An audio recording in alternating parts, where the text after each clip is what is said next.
You're watching KSG News Explainer. In this video, we are going to talk about UNGA granting observer status to ISA. This is related to GS Paper 2, International Relations. Before we get started, I request you to please turn on the subtitles.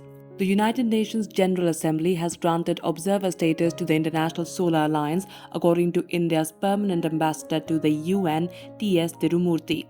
The ISA was conceived as a joint effort by India and France to mobilize efforts against climate change through the deployment of solar energy solutions. And what is this all about?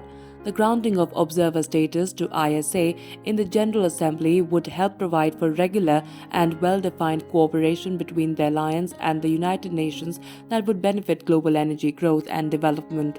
ISA was presented by the leaders of the two countries at the 21st Conference of Parties, that is COP21, to the United Nations Framework Convention on Climate Change held in Paris in 2015. In a short span of 6 years, the ISA has become an example of how positive global climate action can be taken forward through partnerships.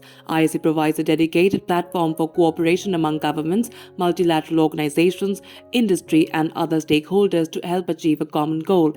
Increasing the use and quality of solar energy to meet energy needs in a safe, convenient, affordable, equitable, and sustainable manner enhances energy security and sustainable development and improves access to energy in developing member countries.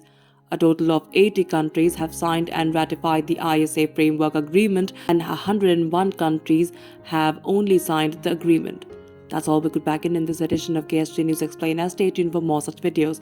To join KSG India courses and to crack the IELTS exam, visit ksgindia.com.